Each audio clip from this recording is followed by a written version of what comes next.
Hey guys, welcome back to the channel, and today we're going to be looking at El Camino, a Breaking Bad movie. So this movie is an epilogue to the Breaking Bad series. The final season of Breaking Bad was great and was a good way to end the show, but I think this is an even better ending. So this movie picks up right where the ending of season 5 left off, and Jesse Pinkman, played by Aaron Paul, is on the run from the authorities, his past, and it's up to him to find a safe haven of sorts. You know, some sense of freedom and salvation and so on. Now the interesting thing is that this movie was produced by Netflix. It's a Netflix original, which is why I'm guessing the Breaking Bad series, and even Better Call Saul to some extent, will probably be on Netflix for a long time, but El Camino will always be there because it's a Netflix original. And just remember, it's important to watch Breaking Bad in its entirety before going into this movie. Better Call Saul, not really. You can watch that maybe after this, but yeah, let's get into it.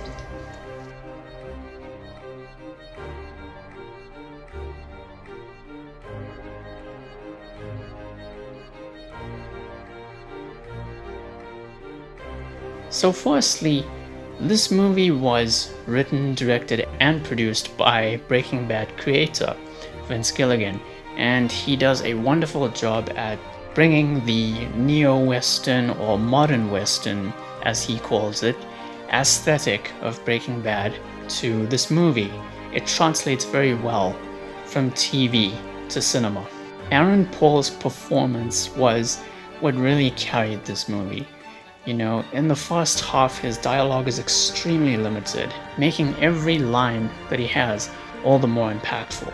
The story wasn't something that needed to be wildly ambitious like Breaking Bad. It needed to be a lot more simplified because it was a 2-hour movie and there's only so much you can do, and it all revolved around a single character, so it was effective. It did what it needed to do. The story utilized a lot of flashbacks, specifically in the first half, but it's easy to follow, especially if you've watched the show, and it'll be kind of cool to point out where each flashback takes place. There are a couple of references, Easter eggs, and cameos from a couple of Breaking Bad characters, but not too many.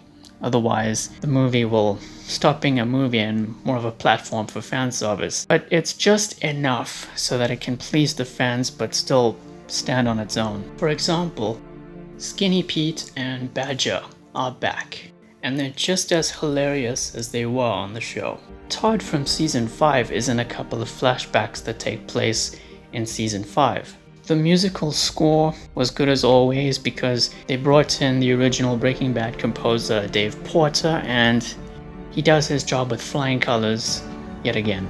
There's a couple of action scenes or just some suspenseful moments here and there. When they're on screen, they're a lot of fun.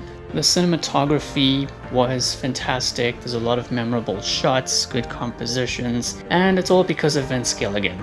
With Vince Gilligan, you can't go wrong.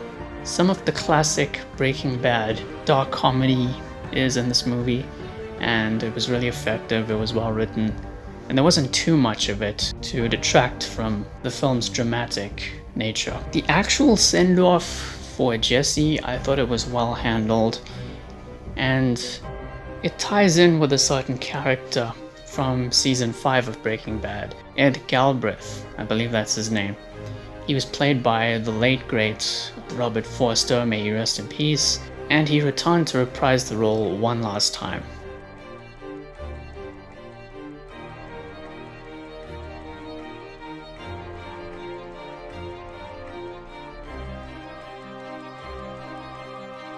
Now, the only thing I didn't like about this movie is that it's not a big thing, it's just a minor, noticeable issue, and it's the fact that some of these actors, their ages have definitely caught up with them, and it shows during the flashbacks and stuff like that.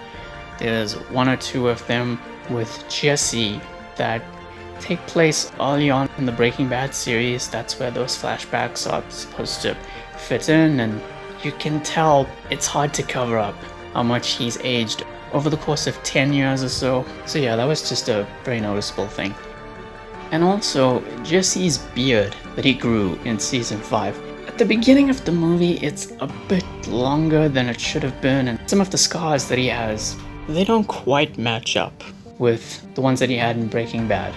And Jesse Plemons, who plays Todd, there was a hashtag going around called Fat Todd because he gained a little bit of weight over the years, and it's quite noticeable in the flashbacks that he's in. But other than that, everything else was fine.